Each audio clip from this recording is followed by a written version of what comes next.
Okay, buenas noches, hermanos. Entonces vamos a dar inicio a nuestro estudio de varones. Recuerdan que estamos viendo el estudio del tabernáculo con todo lo que este elemento de la palabra de Dios implica. Y hoy la enseñanza se titula El altar de bronce y su relación con Cristo. Antes de orar, vamos a orar versículos base, como es Éxodo 27 del 1 al 6. Si lo tiene.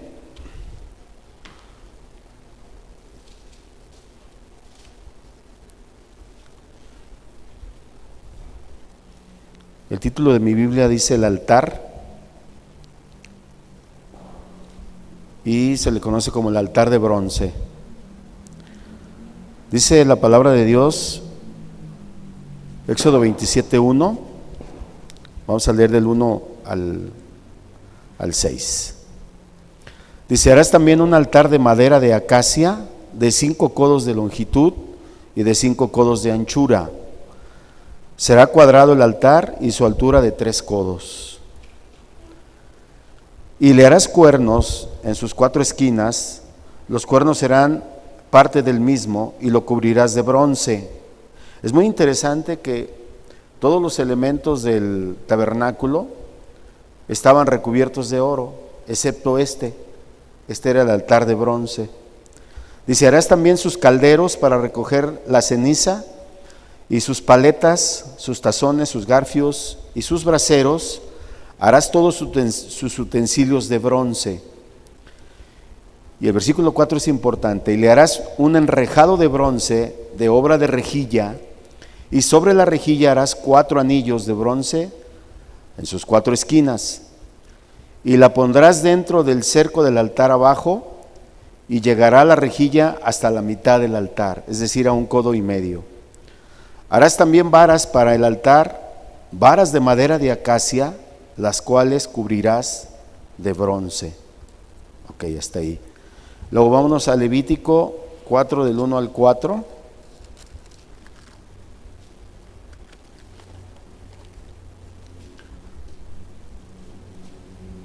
Dice así la palabra: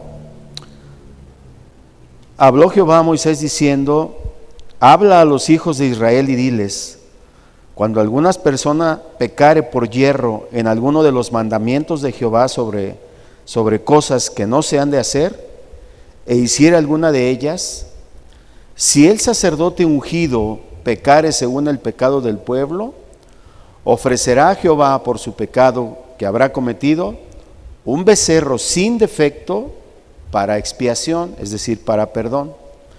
Traerá el becerro a la puerta del tabernáculo de reunión, a la puerta del tabernáculo de reunión delante de Jehová, y pondrá su mano sobre la cabeza del becerro y lo degollará delante de Jehová. Pongamos atención en esa parte: pondrá su mano sobre la cabeza del becerro y lo degollará. Ahí mismo en el capítulo 4, versículos 17 y 18 dice: y mojará el sacerdote su dedo en la misma sangre, y rociará 7 veces delante de Jehová hacia el velo. Y de aquella sangre pondrá sobre los cuernos del altar que está delante de Jehová en el tabernáculo de reunión, y derramará el resto de la sangre al pie del altar del holocausto que está a la puerta del tabernáculo de reunión, es decir, en el altar de bronce.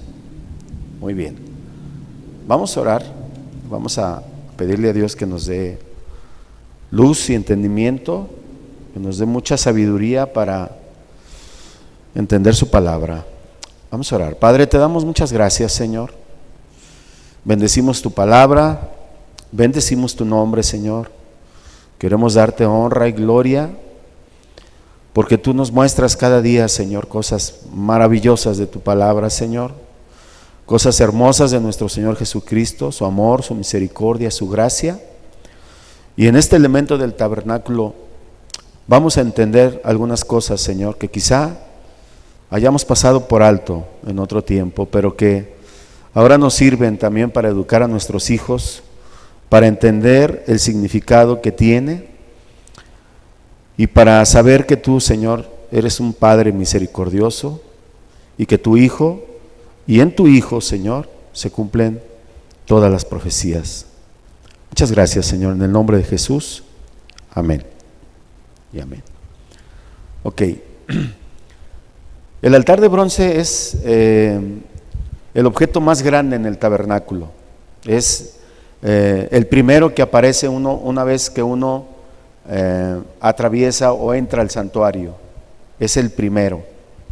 Ahora, ¿por qué estudiarlo? ¿Y por qué estudiarlo con sus sacrificios?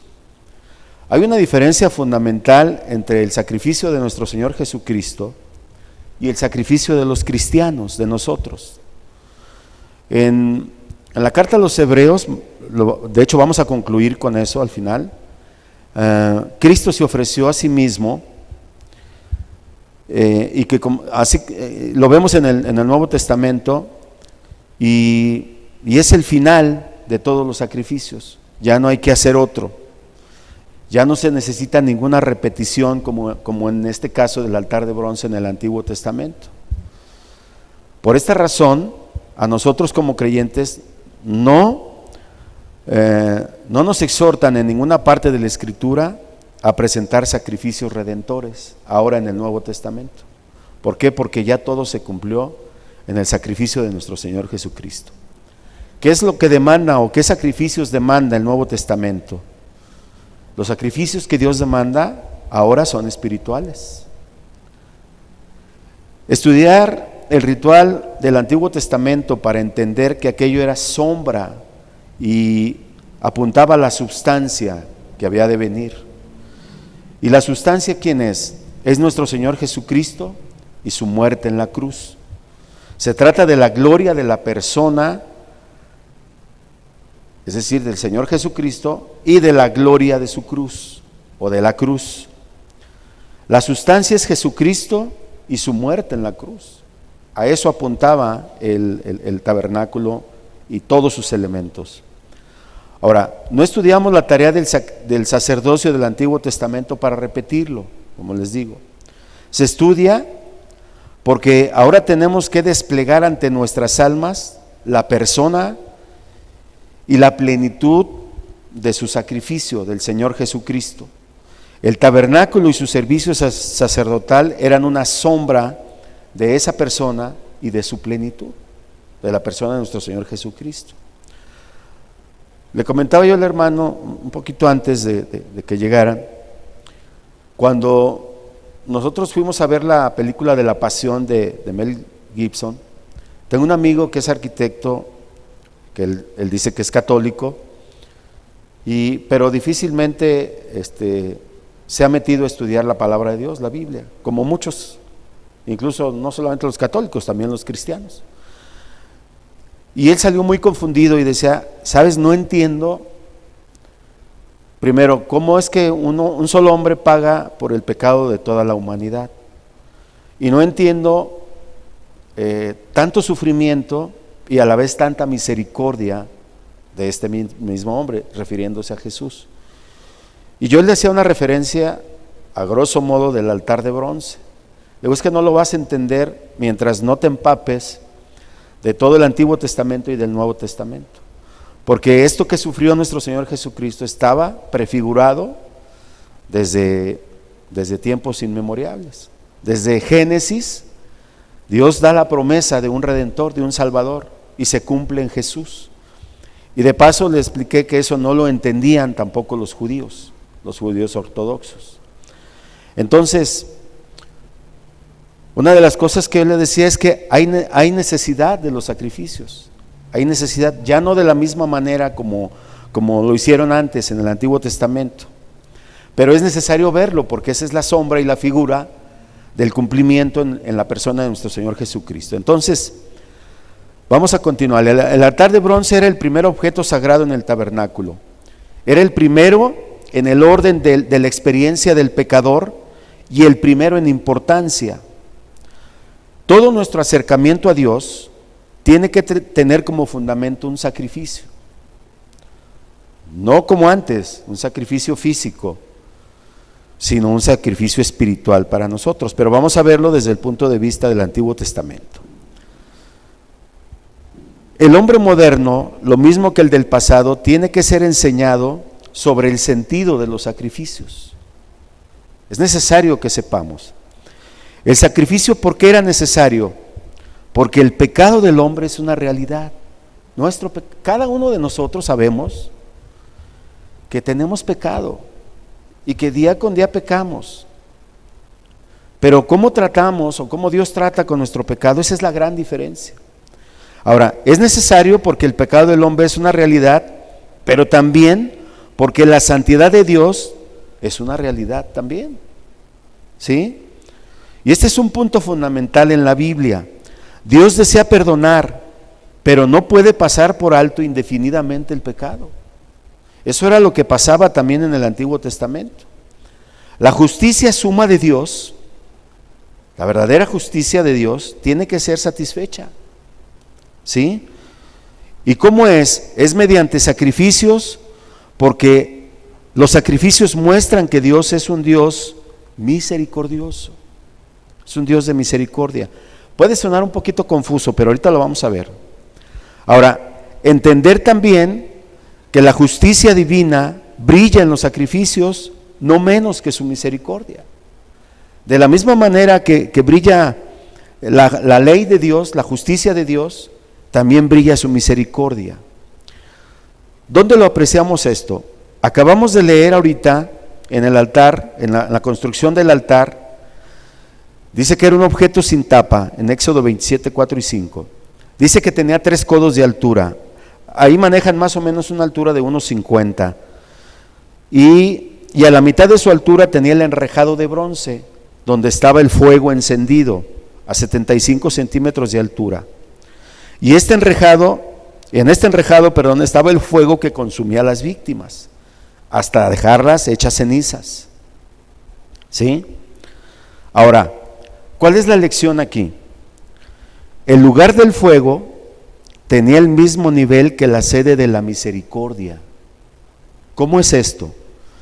La misericordia de Dios y la justicia de Dios tiene la misma dimensión en la cruz de Cristo.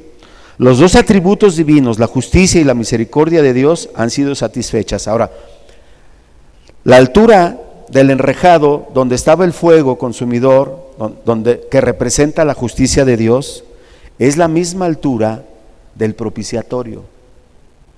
El propiciatorio también tiene 1,5 codos de altura y es donde vierte la sangre el sacerdote para el perdón de los pecados. Y ahí se manifiesta la gracia y la misericordia de Dios. Entonces, la misma altura que tiene la justicia de Dios en el enrejado donde está el fuego constantemente consumiendo las víctimas, tiene la misma altura donde se vierte la sangre para el perdón de los pecados, la misericordia de Dios. Y estos dos atributos, o estas dos cosas, la misericordia de Dios y la justicia de Dios, tienen la misma dimensión en la cruz de nuestro Señor Jesucristo, porque estos dos atributos divinos, la justicia y la misericordia de Dios, fueron satisfechos en la cruz del Calvario, en la persona de nuestro Señor Jesucristo. Entonces, no había en el Antiguo Testamento, ni hay ahora ningún perdón aparte de la justicia de Dios satisfecha, como lo hubo en el Antiguo, lo mismo en el Nuevo. Pablo lo dice en Romanos 5:21. Dice, para que así como el pecado reinó para muerte, así también la gracia reine por la justicia para vida eterna mediante Jesucristo, Señor nuestro. Así como reinó el pecado para muerte por el pecado de un hombre, Adán, dice, la gracia reine por la justicia para vida eterna mediante el sacrificio de nuestro Señor Jesucristo. ¿Sí? Entonces, uno de los propósitos de la ley era hacer evidente el pecado, pero de esa forma también manifestar mejor la necesidad de la redención, es decir, de la salvación del alma. La ley sirve para señalar el pecado, dice Pablo que él no hubiera conocido el pecado si no lo señalara la ley. Bueno, la misericordia y la redención no se hubieran conocido si no hubiera aparecido nuestro Señor Jesucristo. ¿Sí? Bien, el sacrificio era provisto por Dios. Esta es otra de las cosas que tenemos que entender. La vida del tabernáculo, basada en los sacrificios, ¿sí? Se basaba en los sacrificios, porque en ellos se enfatiza que antes que nada están los derechos de Dios y está el carácter de Dios. ¿Por qué? Porque la justicia suma tiene que ser satisfecha. La majestad del trono de Dios tiene que ser sostenida. Esto es fundamental. O sea, ahí es donde muchas veces nos atoramos. ¿Cómo es que un Dios justo pudo castigar al Señor Jesucristo por el pecado sin haber pecado? Pero ahí vamos a ver la noción de sustitución, lo que veíamos que no aparece en la Biblia. Ahorita lo vamos a ver. En el Antiguo Testamento se enseña que para acercarse a Dios, el hombre no debe hacerlo con las manos vacías, en el Antiguo Testamento. Por cierto que esta doctrina ha sido muy mal interpretada por el Evangelio de la Prosperidad para extorsionar a la gente. Para extorsionar a la gente que no tiene conocimiento de la palabra de Dios. ¿Sí? Entonces, hay que tener mucho cuidado. Pero en el Nuevo Testamento se enseña que el hombre puede acercarse mediante el don de Dios. ¿Cuál es el don de Dios? Su propio Hijo, nuestro Señor Jesucristo. Entonces el Nuevo Testamento enseña que nosotros debemos acercarnos a Dios a través de nuestro Señor Jesucristo. Así, en el Evangelio Dios demanda lo que Dios mismo provee. ¿Quién proveyó a Jesús? Dios. Entonces, el sacrificio que nosotros podemos ofrecerle a Dios, Él mismo lo proveyó a través de la persona de nuestro Señor Jesucristo. ¿Por qué? Porque ninguna de nuestras bendiciones descansa en el mérito personal de ninguno de nosotros, ni en nuestras obras, sino sobre Cristo, sobre su sacrificio, sobre su sacerdocio. Él es el mérito infinito de su ofrenda de la cruz, es en eso, y es lo que brinda todo acceso a Dios. No hay otra manera de acercarnos a Dios. Por eso Jesús dijo: yo soy el camino, la verdad y la vida, y nadie viene al Padre si no es a través de mí. Él es el acceso. Entonces los sacrificios son provisión de Dios y son una provisión de la gracia de Dios. No hacemos sacrificios espirituales para mover el corazón de Dios, no. ¿Por qué? Porque los sacrificios no hacen a Dios misericordioso, porque Dios es misericordia, es su naturaleza, porque Dios es un Dios de gracia, Él provee el sacrificio.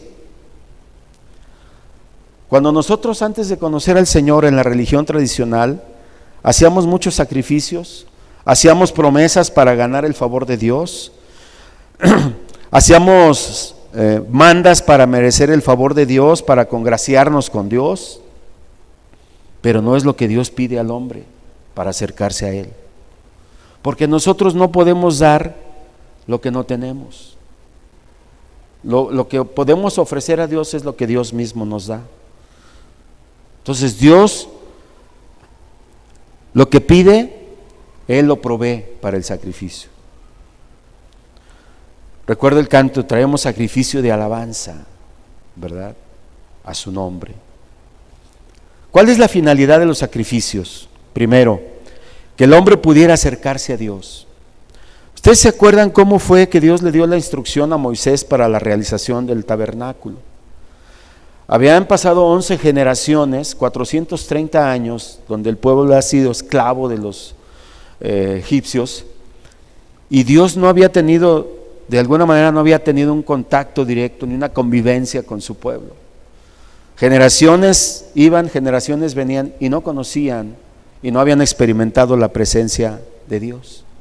Entonces Dios provee el diseño del tabernáculo con la finalidad de estar en medio de su pueblo. Yo no sé si Dios lo anhelaba, No sé si Dios anhele algo en su majestad y en su potestad, pero seguramente sí. Dice en Levítico 16, 1 y 2, dice: habló Jehová a Moisés después que los hijos de Aarón murieron, cuando se acercaron delante de Jehová y murieron por ofrecer fuego extraño. Eso lo podemos ver en Levítico 10.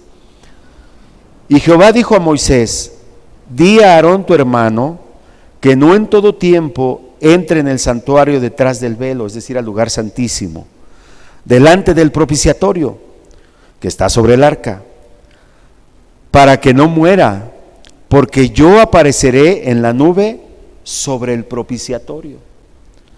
Fíjense, la presencia de Dios habitando en medio de los hombres, en medio de los dos querubines, en medio de la nube. Ahí hablaba Dios con Moisés y seguramente con Aarón, porque le da la instrucción: dile que no en todo tiempo se acerque. ¿Por qué? Porque si no entraban en santidad, si no ofrecían sacrificio antes por sus pecados, Dios los consumía. Precisamente fue lo que le pasó a Nadab y Abiú. Ellos ofrecieron fuego extraño, entraron con pecado a la presencia de Dios y Dios los consumió. Entonces, aquí Dios le está recordando a Moisés lo que sucedió con los hijos de Aarón y le dice: dile a Aarón que tenga cuidado, que no en todo tiempo se acerque, porque yo voy a aparecer y si él no está en condiciones de santidad, va a morir igual que sus hijos. Entonces, una finalidad de los sacrificios era poder acercarse a Dios, ¿sí?, cuando Él apareciera en medio de la nube. Otra finalidad, que Dios Santo pudiera habitar en medio de gente pecadora. ¿Se acuerdan cómo acomodaban el tabernáculo? El tabernáculo estaba al centro y las 12 tribus alrededor. Había un orden, pero Dios estaba, o sea, el tabernáculo de Dios estaba en el centro. Eso lo pueden ver en Levítico 16 del 15 al 20.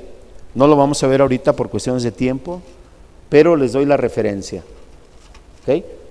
Se cayó. Bueno, entonces aquí estamos ante un gran propósito de Dios, y la Biblia lo expresa de muchas maneras, de maneras diversas, a través de la Biblia, en profecías, en figuras, en declaraciones abiertas, en los salmos, en parábolas y finalmente en Apocalipsis. Miren, esta enseñanza es del Antiguo Testamento, es el tercer libro de la Biblia, y de aquí nos podemos ir al último libro de la Biblia, y en Apocalipsis 21:3 dice, Jesús está revelándose a Juan y le dice: y oí una gran voz del cielo que decía: he aquí el tabernáculo de Dios con los hombres. Está hablando de Jesús. Y Él morará con ellos, y ellos serán su pueblo, y Dios mismo estará con ellos como Dios. Por ejemplo, esta es una enseñanza que no pueden refutar los testigos de Jehová. O sea, Jesucristo identificado como Dios mismo. Entonces el altar de bronce tipifica la cruz de Cristo y su muerte allí en un sacrificio hecho una sola vez y para siempre. ¿Sí? Miren la trascendencia de esta enseñanza hasta el último libro de la Biblia, hasta el cierre de la palabra de Dios. La justicia divina es de tal severidad que conecta el pecado con la muerte. Y todos hemos entrado al mundo como pecadores, pero afortunadamente el mensaje de la Biblia no termina allí. El gran apóstol Pablo, que anuncia que la paga del pecado es muerte, ¿sí?, en Romanos 6:23 también anuncia en el mismo texto: pero la dádiva de Dios es vida eterna, ¿en quién? En Cristo Jesús, Señor nuestro. ¿Sí? Entonces todo esto es solemne, todo esto es de una gran reverencia, ¿sí? Es solemne el hecho del pecado, porque el pecado trajo la muerte al mundo, pero también es solemne el hecho de Cristo, porque Cristo trajo al mismo mundo la vida de Dios. ¿Por qué? Ser pecador significa estar en la distancia, en la oscuridad. Por eso, para anular ese distanciamiento, para anular esa oscuridad, Dios ha dado a su Hijo. Y recordemos el propósito del tabernáculo, era que Dios habitara en medio de su pueblo. Bueno, es lo mismo con el Señor Jesucristo. Dios en medio de un pueblo pecador, un pueblo que necesita ser reconciliado con Él. ¿A qué vino Cristo? A traer la reconciliación, a salvar lo que se había perdido, ¿sí? Por lo tanto, el pecador tiene que entenderse con el Dios Santo, con el Dios Todopoderoso. Y en el altar de bronce, algunos de los animales sacrificados eran quemados y por tanto reducidos a cenizas. Por tanto, este altar es un símbolo de la cruz y es el paso esencial de cada uno de nosotros como hombres. El asunto del pecado tiene que ser resuelto, ¿sí? Aquí en el altar de bronce el fuego arde constantemente y el sacrificio era renovado día tras día. Y Dios estaba enseñando a su pueblo que Él estaba siempre dispuesto a aceptar sus ofrendas a cualquier hora. El fuego siempre estaba renovándose. Y cuando alguien tenía que pedir perdón, tenía que entrar a la presencia de Dios y ofrecer un sacrificio, un holocausto para el perdón de sus pecados, una ofrenda. Y es que este es el invariable orden divino, también hoy. Para poder entrar a la presencia de Dios, también tenemos que entrar con la misma actitud, pedir perdón por nuestros pecados. Antes que se puedan disfrutar de otras bendiciones de Dios, el hombre necesita regocijarse en el perdón. Por eso, cuando nosotros testificamos o cuando predicamos, no debemos de perder tiempo. El hombre tiene que enfrentarse a la cruz de nuestro Señor Jesucristo, a pedir perdón por la ofensa que le hemos hecho al Señor. Es lo mismo. Por lo tanto, en la persona de Jesús, Dios ha descendido hasta el nivel del hombre pecaminoso. Jesús siendo Dios. Y el altar de bronce yacía en el suelo, sobre la arena.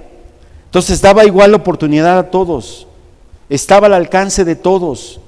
No había escalones que subir. ¿Se acuerdan cómo se llamaba el atrio? Donde estaba el altar de bronce y el lavatorio. El atrio de los gentiles. Porque no solamente podían entrar los judíos, sino ahí también podían entrar los gentiles. Si ellos reconocían a Dios como su Señor, a Jehová como su Dios, ellos también podían ofrecer sacrificio. Había paganos convertidos. Había gente que cuando escuchaban hablar de Jehová, se convertían al Señor y ellos también tenían la oportunidad de acercarse a ofrecer sacrificio, al lavacro, a purificarse. Ese es el siguiente elemento que vamos a ver. Entonces la lección es la siguiente: no hay posibilidad de acercarse progresivamente, ni por nuestros méritos ni por nuestras obras. Ninguna preparación de nuestra parte nos puede ayudar para venir a Dios. Tiene que ser a través de su gracia. La salvación es una obra enteramente de Dios. No depende de nada de nosotros. Nadie se puede acercar más que por la sangre derramada de Cristo. En el Antiguo Testamento era la sangre derramada de los holocaustos, de los sacrificios. No hay capacidad salvadora aparte de la sangre de Jesús. No la hay. Por donde quiera que la veamos. Por eso todas esas sectas que aparecen, que dicen, sí, la palabra Jesús es necesario, pero además, ya de ahí, es herejía. ¿Por qué? Porque en Cristo tiene cumplimiento el significado esencial de los sacrificios del Antiguo Testamento. Los escritores del Nuevo Testamento, lejos de menospreciar el sistema sacrificial del Antiguo Testamento, enseñan que todo aquel ceremonial era figura de una gran realidad futura. Y esta realidad es Cristo y su obra redentora. Al final lo vamos a ver en Hebreos 9 del 1 al 10 y en Hechos 10, 1 al 12. Vamos a concluir la enseñanza con Escrituras. Todo el Nuevo Testamento señala que la esencia de los sacrificios antiguos se cumplen en la muerte de nuestro Señor Jesucristo. Le voy a dar un ejemplo.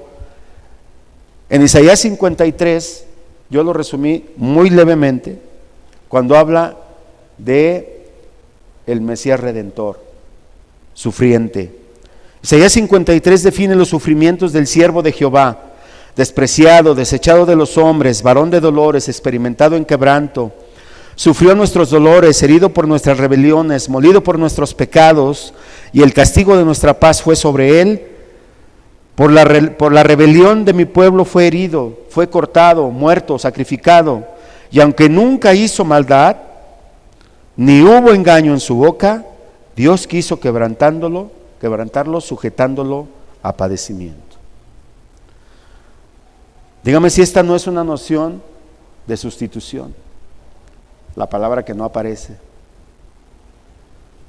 ¿No es de este siervo del que habla Isaías el mismo Señor Jesucristo? Él fue sustituido en un holocausto último, ¿sí?, con todas estas características. Él sufrió por nosotros, porque todos nosotros, cada uno de nosotros nos descarriamos, cada cual, todos nos descarriamos. Todo ser humano ha pecado. Si no, lea Romanos 3, 1 y 23, cuando Pablo hace un recuento y dice, nadie se salva, todos hemos pecado, judíos y gentiles. Pero el siervo del Señor ha echado sobre sus hombros todo ese peso y las consecuencias del pecado. Y la ira justa merecida por los pecadores fue cargada en él. Fue descargada en él. 1 Juan 2:2 dice que él es la propiciación por nuestros pecados, y no solamente por los nuestros, dice, sino por los de todo el mundo. Por los de todo el mundo. 1 Timoteo 2:5 dice, porque no hay un solo mediador entre Dios y los hombres, Jesucristo, hombre, el cual se dio a sí mismo en rescate por todos, de lo cual se dio testimonio en su debido tiempo, hablando del Antiguo Testamento. ¿Sí? Toda la Escritura, tanto el Antiguo Testamento como fueron los salmos mesiánicos, las profecías de Jeremías, de Isaías, entre otros, van en ese sentido. Pero también en el Nuevo Testamento vemos en Romanos, en Efesios, en Corintios, en Juan, etcétera. Todos ellos apuntan a nuestro Señor Jesucristo. Hay que destacar que en cuanto a los sacrificios del Antiguo Testamento, aquello se hacía en recordación de los pecados. ¿Sí? Lo que el sacerdote hacía era declarar los pecados en el lugar santísimo, pero no eran removidos, no eran quitados, eran solamente recordados. ¿Sí? No hablaba de la remoción del pecado, de quitar, de limpiar los pecados, de eso no hablaba, como sucede en Cristo. Era solamente recordar cada año en el Yom Kippur, ¿sí?, la purificación del pueblo, del sacerdote y del pueblo. Pero no había remoción hasta que Cristo los quitó en la cruz, hasta que Cristo sufrió por nuestros dolores. Los muchos sacrificios señalaban hacia el Calvario, hacia nuestro Señor Jesucristo. Amén. Voy a irme un poquito más rápido. Cuando el Nuevo Testamento destaca el carácter expiatorio de la muerte de nuestro Señor Jesucristo, indica el cumplimiento de cuanto estaba anticipado con relación al Mesías sufriente, ¿sí?, en la cruz, y a un Mesías victorioso en la resurrección. Amén. Ahora, ¿cómo era la selección de las ofrendas? Bueno, de acuerdo al ritual del Antiguo Testamento, no cualquier animal podía servir para el sacrificio. Y aunque estaba destinado a morir, debía ser sin defecto, no enfermo ni defectuoso. ¿Y cuál es la lección?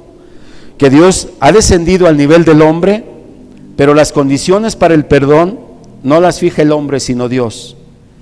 ¿En quién descendió a nivel del hombre? En nuestro Señor Jesucristo encarnado, ¿sí? En la selección del animal sin defecto hay dos ideas. Primero, solo lo mejor es digno de ser ofrecido a Dios, solo lo mejor. ¿Se acuerdan de la queja de Malaquías? ¿Sí? Ofrecían cualquier animal, cojo, ciego, etcétera. Y Malaquías les decía diciendo, ustedes no están pecando porque no están ofreciendo lo mejor al Señor. Entonces, solo lo mejor es digno de ser ofrecido a Dios. La lección es que nuestras responsabilidades se miden según nuestros privilegios. Según lo que nosotros ofrezcamos, es como reverenciamos a Dios. Si a Dios le damos lo que nos sobra, no estamos midiendo a Dios como Él es.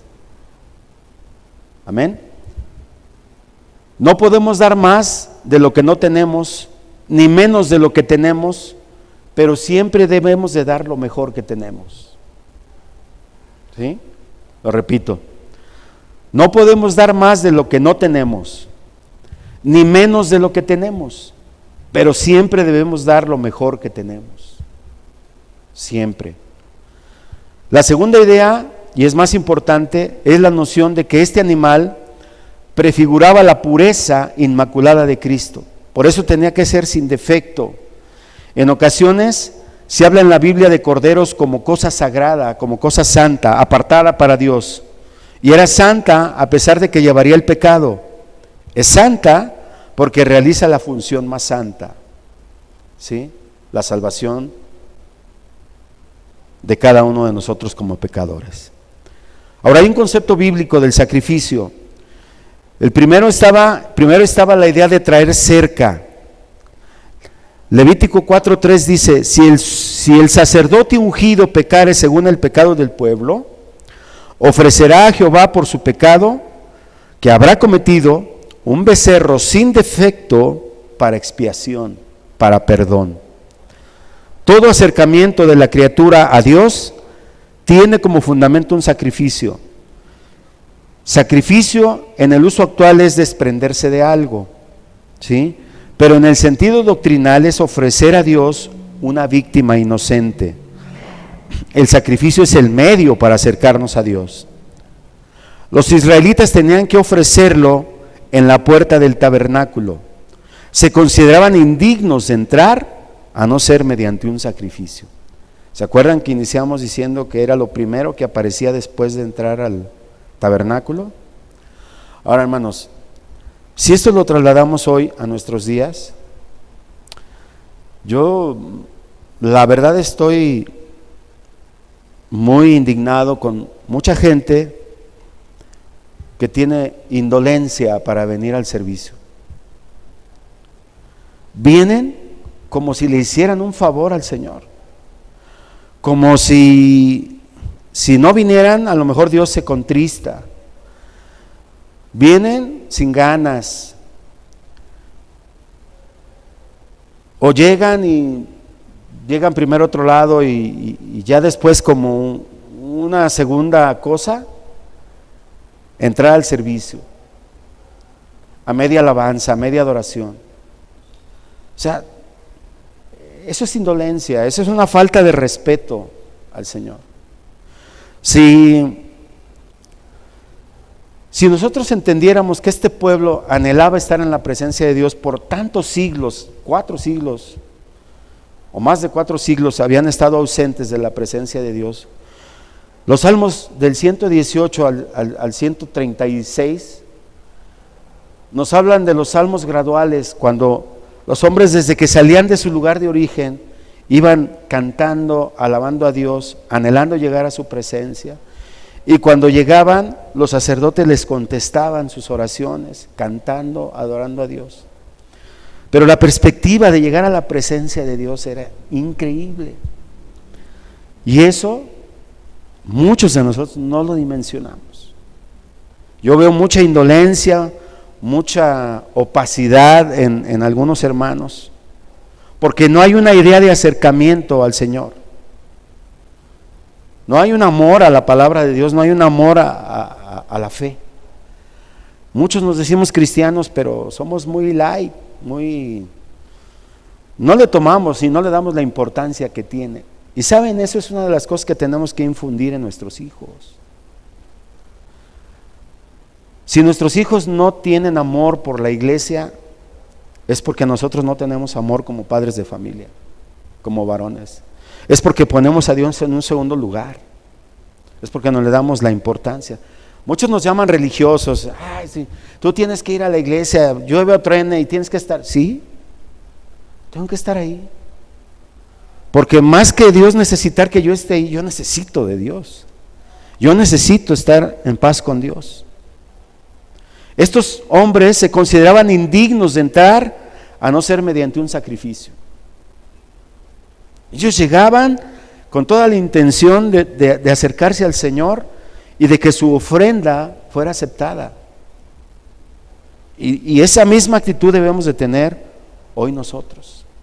Entender que la idea de acercamiento del oferente es porque quiere verse libre de las consecuencias del pecado. Mientras nosotros no dimensionemos el pecado, no vamos a dimensionar la gracia del Señor. Esa es la proporción. Si nosotros no sabemos cuánto ofendemos a Dios cuando pecamos, no tenemos ni idea de la gracia y de la misericordia del Señor. Ahora, había también israelitas piadosos que se acercaban con la intención de reverenciar a Dios, de vivir una buena relación con Dios, porque no todo el pueblo era pecador. Había gente que tenía toda la intención de adorar al Señor y de acercarse de una manera reverente, respetuosa. ¿Sí? Entonces, venían también con la intención de adorar a Dios. O sea, no solamente era pedirle perdón por los pecados, sino era también agradecerle al Señor, adorar al Señor por todo lo que Dios ha hecho por nosotros. Porque de nosotros nada es. La honra de Dios, adorarlo por lo que Él mismo es y por lo que ha hecho en Cristo. Ese debe de ser el motivo más elevado para acercarnos a Dios. El motivo sigue siendo nuestro Señor Jesucristo. En segundo lugar, otro concepto bíblico del sacrificio venía con la imposición de manos. Este es bien interesante, hermanos. Aquí es donde vamos a hablar de la sustitución. Levítico 4:4 dice: traerá el becerro a la puerta del tabernáculo de reunión delante de Jehová, y pondrá sus manos sobre la cabeza del becerro, y lo degollará delante de Jehová. Tres nociones fundamentales. La primera, identificación del oferente con su ofrenda. La identificación del pecador con la ofrenda. La representación del oferente con su ofrenda. El animal iba a ser muerto, pero antes de eso el oferente se identificaba a sí mismo con la criatura viviente, con el becerro, porque también quedaría identificado con el animal muerto. ¿Sí? Entendamos ese concepto. En otras palabras, el oferente, el pecador, estaba reconociendo que él era quien debía de morir y que este animal ocupaba su lugar. ¿Sí? La imposición de sus manos sobre la cabeza del animal y con la simultánea confesión de sus pecados, el oferente hacía que el animal sacrificial viniera a ser uno con él. ¿Sí? Esto es importante. Al poner sus manos sobre la cabeza de la víctima, la ofrenda y el oferente se hacían uno solo. En el holocausto esta unión hacía agradable a los ojos de Dios a aquel que lo ofrecía. Esta es una preciosa figura de Cristo. El pecador es aceptado según el valor infinito de su ofrenda, de la ofrenda de Jesús. El Padre nos ha aceptado no por lo que somos, sino que nos ha aceptado en el amado Hijo, en Jesús. Por eso Efesios 1:6 dice que para alabanza de la gloria de su gracia, con la cual nos hizo aceptos en el amado, en nuestro Señor Jesucristo.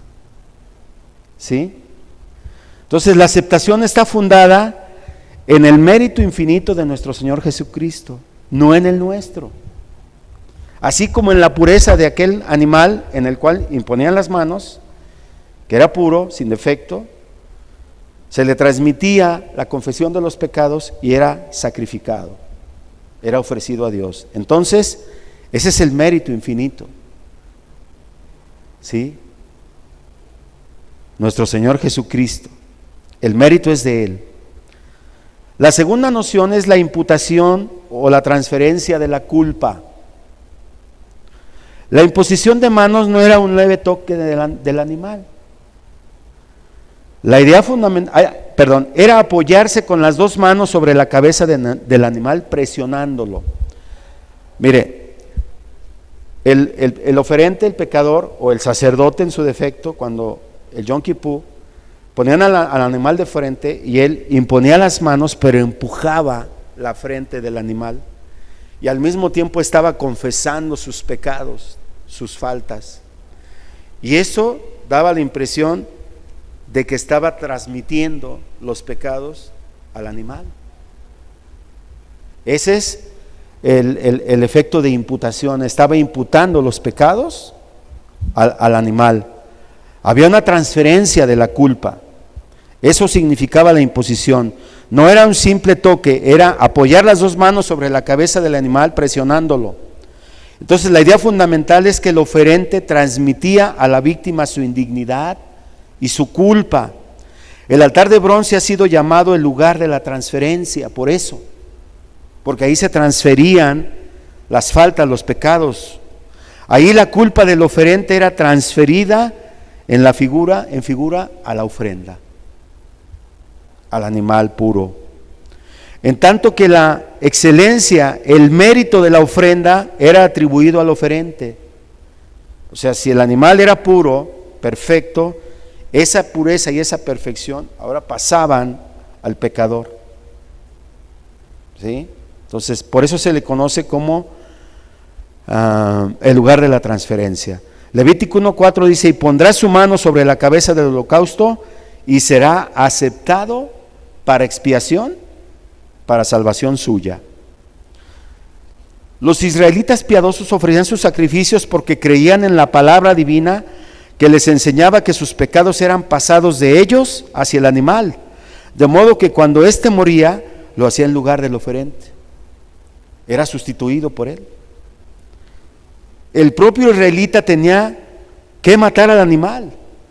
El oferente era el que había pecado y por tanto él era el responsable de la muerte del animal. ¿Se acuerdan cuando los sacerdotes, ¿cómo se dice? Le dijeron al pueblo que cuando les decían: ¿a quién soltamos? ¿A Barrabás o a Jesús? Y ellos dijeron: a Barrabás. Sin querer, ellos estaban haciendo esta parte del sacrificio. El mismo pecador estaba sacrificando el holocausto, pero ellos no lo sabían. Obviamente lo estaban cumpliendo, pero en ignorancia. Otro es la noción de sustitución. El vocablo sustitución no está en la Biblia, lo que les decía hace un rato, pero el concepto sí. Muchos teólogos modernos lo niegan, pero la sustitución aparece muy claramente en la Biblia, ya sea prefigurada, porque está profetizada, como decíamos en Isaías 53, y porque está enseñada por el mismo Señor Jesucristo y por los apóstoles. El hombre es el que ha caído en pecado, de modo que se requiere que fuera un hombre el que viniera a ser el sustituto del pecador. ¿Sí? Hombre por hombre. El Nuevo Testamento enseña claramente que era necesario que viniera uno con mayúsculas, que estuviera libre de pecado. Sí, había de haber un sacrificio expiatorio definitivo que fuera aceptable a Dios. Esas eran las promesas mesiánicas del Señor Jesucristo.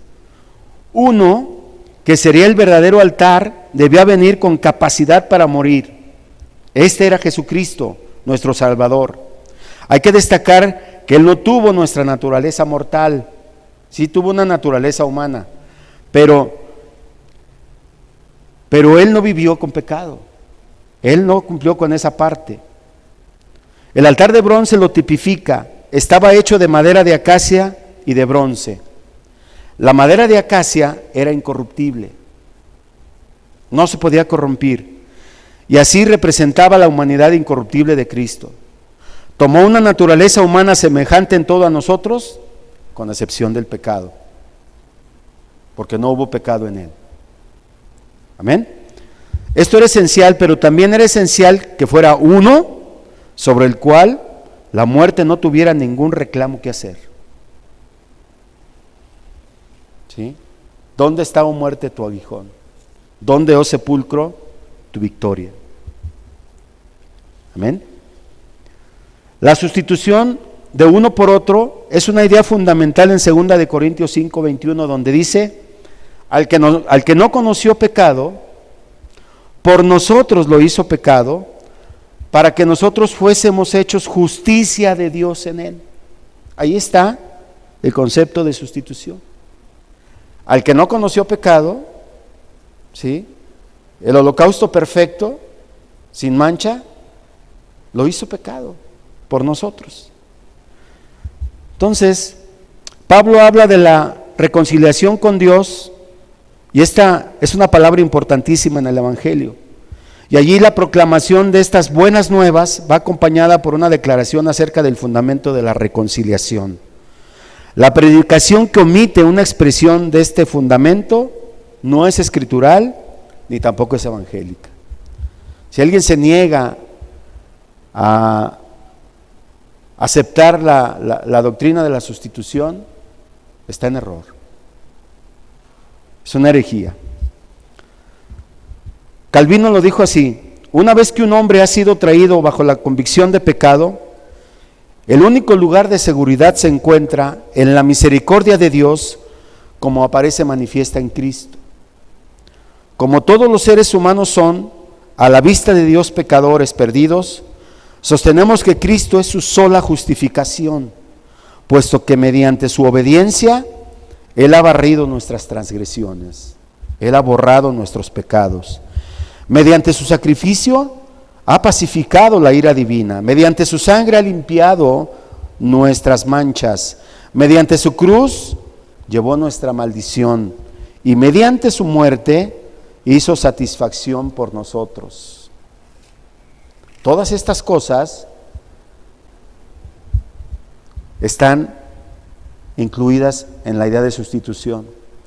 Mantenemos que por este camino el hombre es reconciliado en Cristo con Dios el Padre, mediante ningún mérito de parte del hombre, mediante ningún valor de sus obras, sino solo mediante la misericordia libre y gratuita de nuestro Señor Jesucristo. Cristo es descrito en 2 Corintios 5:21 como no teniendo pecado. Esto es importantísimo para nuestra reconciliación. El holocausto tenía que ser puro, sin mancha, perfecto. Y es que como hombre, es decir, en su estado encarnado, Él no conoció pecado. Pero enseguida la Escritura agrega que lo hizo pecado por nosotros.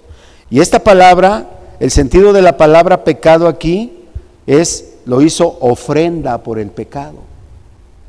¿Sí?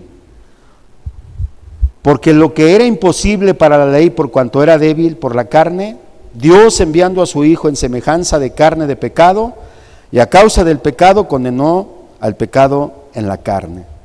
Así también Cristo fue ofrecido una sola vez para llevar los pecados de muchos, y aparecerá una segunda vez sin relación con el pecado para salvar a los que lo esperan.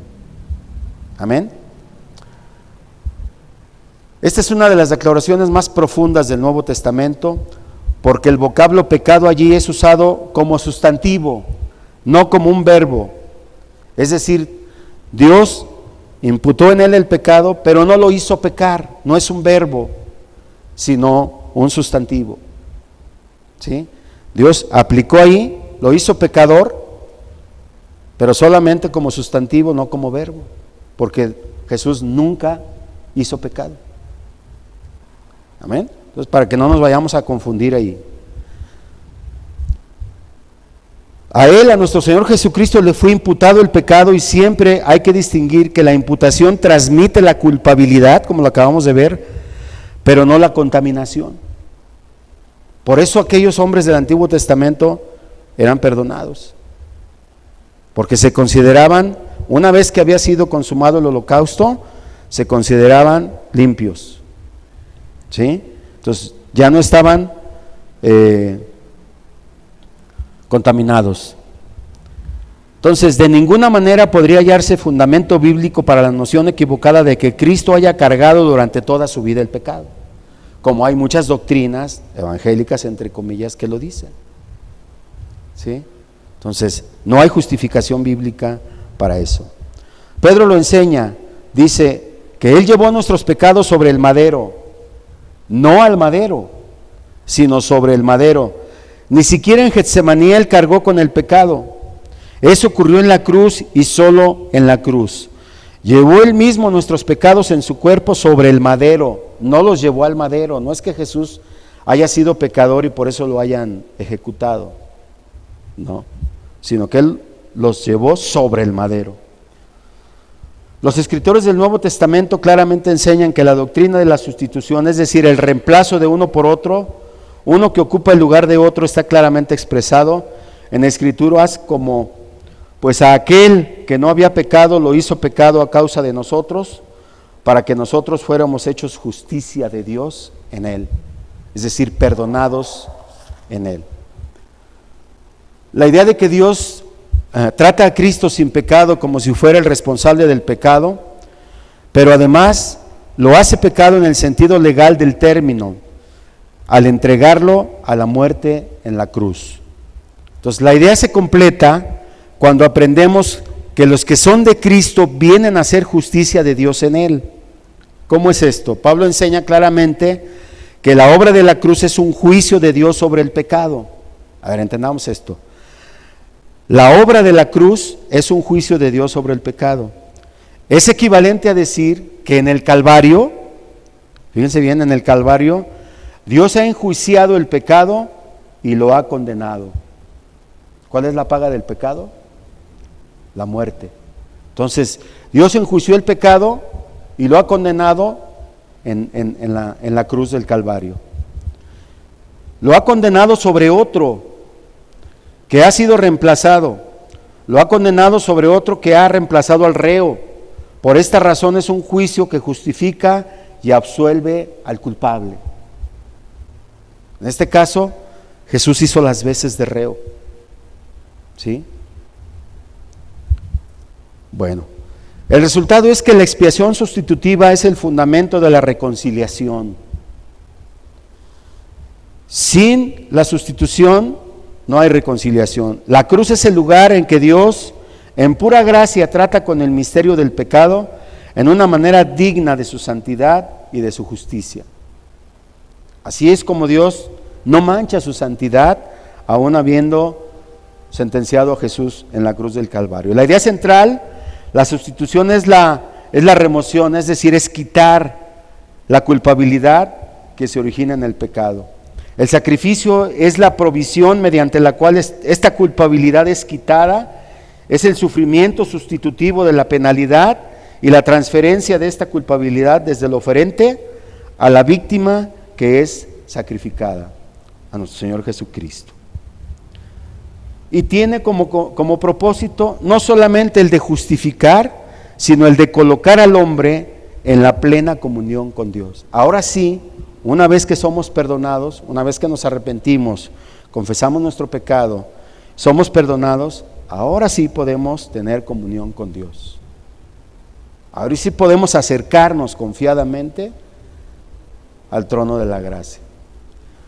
¿Cómo sucedió esto en el libro de los Hechos? Cuando Jesús muere, entrega el Espíritu, ¿se acuerdan qué sucedió en el templo? El velo se rasgó, dice que de arriba abajo, o sea, a través del sacrificio de Cristo. Y ahora Dice, todos tenemos acceso al lugar santísimo, porque ha sido consumado. Debemos destacar aquí la inmensidad del amor de Dios, porque la Biblia revela que Cristo murió por nosotros cuando aún éramos pecadores. Eso dice Efesios. La atención de nuestras almas es dirigida hacia la obra de Dios en Cristo, hacia lo que Dios ha hecho cuando aún estábamos en nuestra condición pecaminosa y cuando estábamos por tanto alejados, alienados de Él. Hoy, tristemente, hay comentaristas modernos, teólogos, que niegan la doctrina de la sustitución. Pero en la Biblia, de varias maneras se prueba que es vigente, porque está prefigurada en el altar de bronce, está profetizada, por ejemplo en Isaías 53 lo que vimos, es enseñada por el mismo Señor Jesucristo y además es inseparable de los hechos. Amén. Vamos a concluir. El que adoraba, sacrificaba a la víctima y la sangre era derramada. Esta parte de la ceremonia era fundamental porque en los sacrificios del Antiguo Testamento la vida que la sangre portaba era el medio de la expiación. La sangre era el medio para la salvación. ¿Dónde podemos ver esto? En Levítico 17:11. Dice la palabra, porque la vida de la carne en la sangre está. Y luego dice, y yo os la he dado para expiación, para salvación de la persona. A veces solamente leemos la primera parte, pero mire la relevancia de la parte B, porque la vida de la carne en la sangre está. Hasta ahí muchos nosotros lo conocíamos, pero luego dice, y yo, está hablando Dios, y yo os la he dado para hacer expiación, para salvación, sobre el altar por vuestras almas, y la misma sangre hará expiación por la persona. Ahí, yo creo que ahí es un punto fundamental para entender el altar de bronce, el sacrificio. Hay una discusión teológica acerca de la doctrina sobre la sangre, sin intentar decir que la sangre es usada para denotar la vida que es libertada de la carne. Se dice que el manejo de la sangre en los sacrificios indicaría que se ofrece a Dios una vida pura, pero esto indicaría que solamente Jesús se hubiera salvado. Aquí se quita la idea de sustitución en esta teoría. ¿Sí? Según estas teorías, el sacrificio de Cristo habría sido esencialmente el de una vida, la de Él solamente. Y en ese caso advertimos que su muerte no sería la esencia del sacrificio. No se cumplirían las promesas, no se cumplirían todas las profecías. Entonces, esta es una idea equivocada. ¿Sí? ¿Cómo refutamos esto? Sin sangre no hay expiación. La sangre, esta es la declaración más clara de la necesidad de la sangre en lo que se refiere a las ofrendas de sacrificio. La vida está en la sangre, dice Levítico 17:11. La vida y la sangre fueron dadas sobre el altar con el propósito específico de expiar los pecados, de salvar los pecados, de salvarse de los pecados y de reconciliarse con Dios. Yo les recomiendo que, como comentábamos hace un rato, ahora que vayamos a este texto, leamos todo el contexto, antes y después. Así lo vamos a poder entender mejor. ¿Sí? No hay expiación aparte del derramamiento de sangre o la entrega de la vida, como en el caso de nuestro Señor Jesucristo. Esta ordenanza se reafirma con el nuevo pacto. Vamos a terminar leyendo Hebreos 9:22. Creo que es una escritura muy conocida.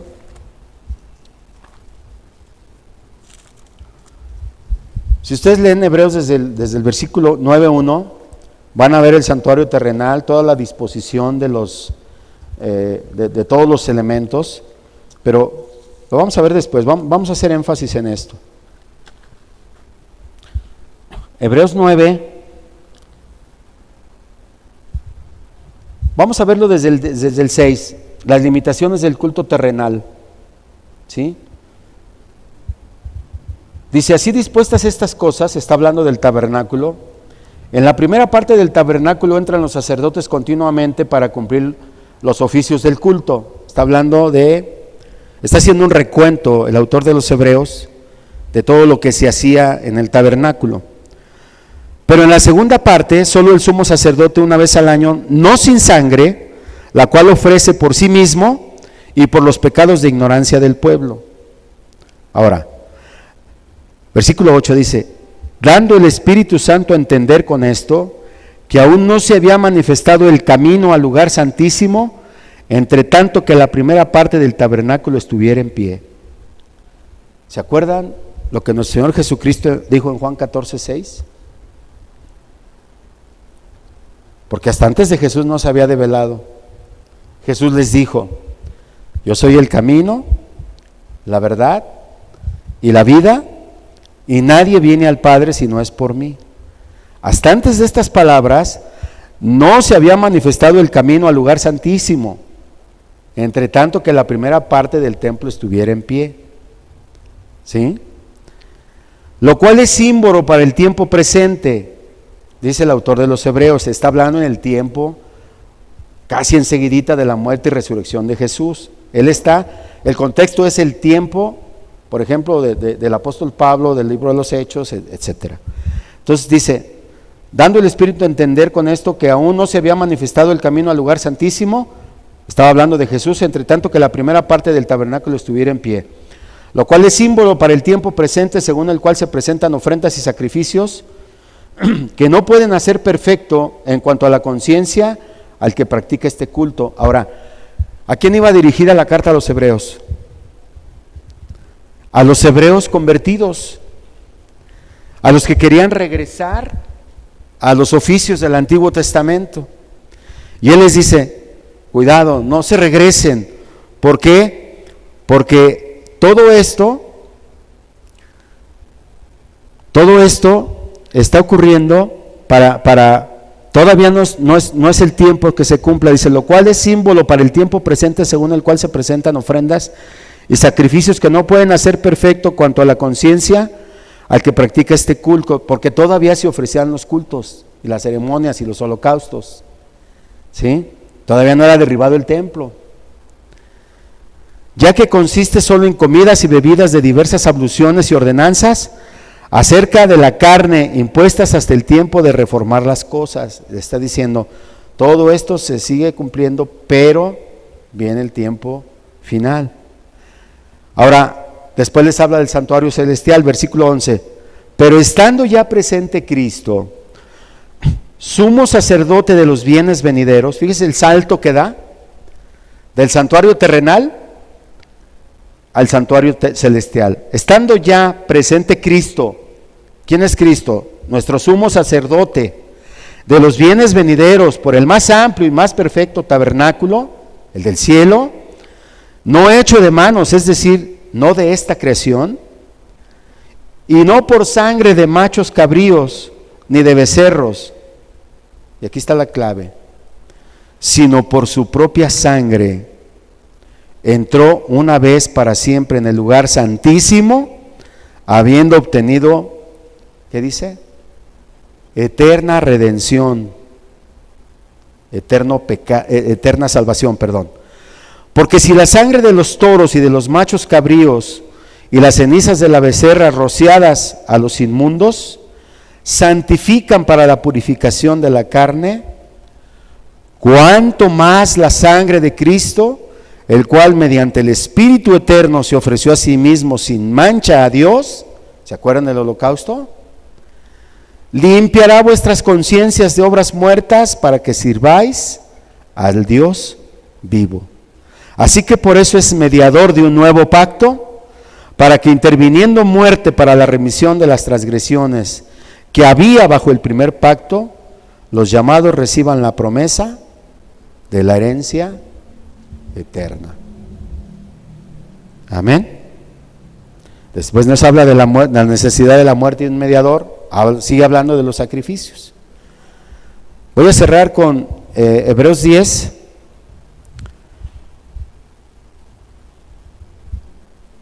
Y vamos a hablar de la insuficiencia de los sacrificios de los animales en el Antiguo Testamento, en relación con Cristo.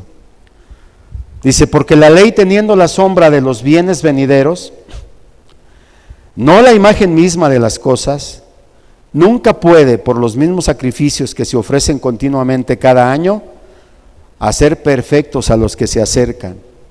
Ya que el autor está haciendo una comparación de los que siguen creyendo en los sacrificios del Antiguo Testamento y de los que creen en Cristo. De otra manera cesarían de ofrecer, pues los que tributan este culto, limpios una vez, no tendrían ya más conciencia de pecado. Pero en estos sacrificios cada año se hace memoria de los pecados, es decir, solamente se rememoran, pero no hay perdón de los pecados. ¿Sí? Porque la sangre de los toros y de los machos cabríos no puede quitar los pecados. Por lo cual, entrando en el mundo, dice, ahora ya está hablando de Jesús, de la muerte de Cristo. Sacrificio y ofrenda no quisiste, mas me preparaste cuerpo. Está hablando de la encarnación de Cristo. ¿Sí? Holocaustos y expiaciones por el pecado no te agradaron. Entonces dije, he aquí que vengo, oh Dios, para hacer tu voluntad, como en el rollo del libro está escrito de mí. Diciendo primero, sacrificio y ofrenda y holocaustos y expiaciones por el pecado no quisiste, ni te agradaron, las cuales cosas se ofrecen según la ley. Y diciendo luego, he aquí que vengo, oh Dios, para hacer tu voluntad, quítalo primero, los holocaustos primero, para establecer esto último. En esa voluntad somos santificados mediante la ofrenda del cuerpo de Jesucristo, hecho una sola vez para siempre. Amén. Luego viene la muerte de Cristo, nos perfecciona como santificados. Y ciertamente todo sacerdote está día tras día ministrando y ofreciendo muchas veces los mismos sacrificios que nunca pueden quitar los pecados. Pero Cristo, habiendo ofrecido una vez para siempre un solo sacrificio por los pecados, se ha sentado a la diestra de Dios. De ahí en adelante, esperando hasta que sus enemigos sean puestos por estrado de sus pies. Porque con una sola ofrenda hizo perfectos para siempre a los santificados. Y de esto es de lo que no tenemos conciencia. No lo hemos dimensionado. ¿Sí? Y nos atestigua lo mismo el Espíritu Santo, porque después de haber dicho, este es el pacto que haré con ellos después de aquellos días, dice el Señor, pondré mis leyes en sus corazones y en sus mentes las escribiré. Y añade, y nunca más me acordaré de sus pecados y transgresiones, pues donde hay remisión de estos, no hay más ofrenda por el pecado. Amén. Bueno, vamos a orar. Pensé que iba a terminar más pronto, pero vamos a darle gracias al Señor. Yo creo que Dios nos habló, yo creo que Dios nos ha enseñado. Amén. Padre, te damos muchas gracias, Señor, porque es increíble entrar en tu palabra, Señor. Es algo maravilloso, Señor, escudriñar tu escritura, Señor, todo lo que tienes entre líneas, todo lo que nos enseñas, todo lo que nos muestras. Aún estas cosas que parecen tan antiguas, tan pasadas de moda, aún tan menospreciadas por mucha gente que dice ser cristiana, tú tienes una enseñanza increíble, Señor, para cada uno de nosotros. Nos enriqueces, Señor, en nuestra fe. Nos ayuda, Señor, a fortalecernos en ella. Muchas gracias, Señor. Ahora entendemos, Señor, tu gran sacrificio, tu gran amor por nosotros, tu gran misericordia, Señor, por nosotros, al tomar nuestro lugar, así como en el altar de bronce, Padre. Tú te has puesto en nuestro lugar sin tener ninguna necesidad, Padre, solamente por amor, solamente por tu gracia y por tu misericordia, Dios. Muchas gracias, Señor. No tenemos con qué pagarte, no tenemos con qué agradecerte tanto. Si solamente entendiéramos eso, Señor. Si solamente hiciéramos memoria, Señor, de ese gran sacrificio en la cruz del Calvario, donde nosotros deberíamos estar por nuestras faltas y nuestros pecados. Te damos muchas gracias, Señor. Muchas gracias, Padre. No hay palabras, Señor, para agradecerte. Gracias, Padre, en el nombre de Jesús. Amén. Y amén, Padre.